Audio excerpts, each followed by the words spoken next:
Ni wakati mwingine mtazamaji, tunakutana hapa kuweza kujuzana yanayojiri katika anga za kimataifa. Mvutano wa maneno kati ya kiongozi mkuu wa Irani Ayatollah Khamenei pamoja na rais wa Marekani Donald Trump unazidi kuongezeka, ambapo mapema kabisa leo hii kiongozi wa Irani amesema kwamba Trump hawezi kuangamiza Jamhuri ya Kiislamu ya Irani. Taarifa hii ni kubwa sana. Inaeleza kwamba kiongozi wa mapinduzi ya Kiislamu Ayatollah Ali Khamenei anasema kuwa Donald Trump hawezi kamwe kuiondoa au kuangamiza Jamhuri ya Kiislamu ya Iran licha ya vitisho na matamshi yake mara kwa mara.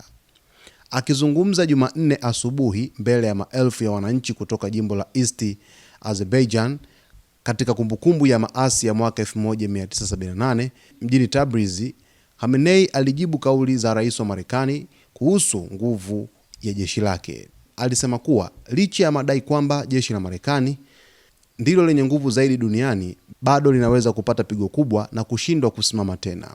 Aidha, alizungumzia vitisho vya kutumwa kwa manuari za Marekani kuelekea Iran, akisema kuwa ingawa manuari hizo ni hatari, kuna silaha zinazoweza kuzizamisha baharini. Khamenei pia alirejea kauli ya Trump aliyokiri kuwa kwa miaka 47 Marekani imeshindwa kuiondoa Jamhuri ya Kiislamu ya Iran.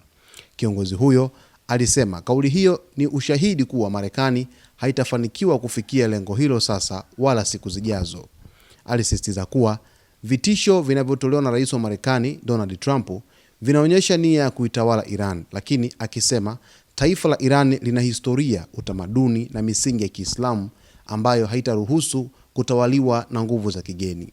Kuhusu swala la nyuklia, Khamenei alisema kuwa Iran ina haki ya kutumia nishati ya nyuklia, ikiwemo urutubishaji wa uranium chini ya sheria na mifumo ya kimataifa, ikiwa ni pamoja na kanuni za International Atomic Energy Agency. Aliongeza kuwa shinikizo la kuinyima Irani haki hiyo halina msingi wa mantiki. Mwisho, Khamenei alisisitiza umuhimu wa Iran kuwa na uwezo wa kijeshi wa kujilinda, akisema kuwa mataifa yasiyo na nguvu za kujilinda huwa katika hatari ya kushambuliwa au kudhibitiwa na mataifa mengine.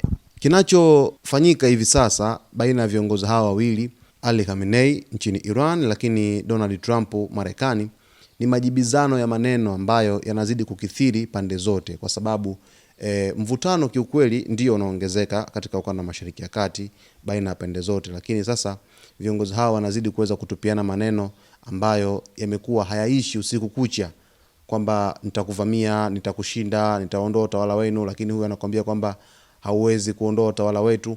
Kwa hiyo ni majibizano ambayo kwa kweli yanazidi kuendelea siku hadi siku, yakiashiria hali ya hatari katika siku zijazo.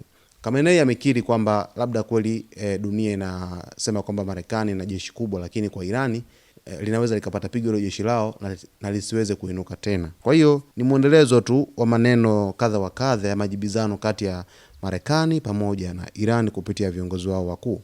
Basi endelea kusalia nasi hapa mtazamaji. Uchambuzi dhidi ya taarifa hii unakujia hivi punde tu. Cha msingi ni kuweza kuwa karibu nasi wakati wote.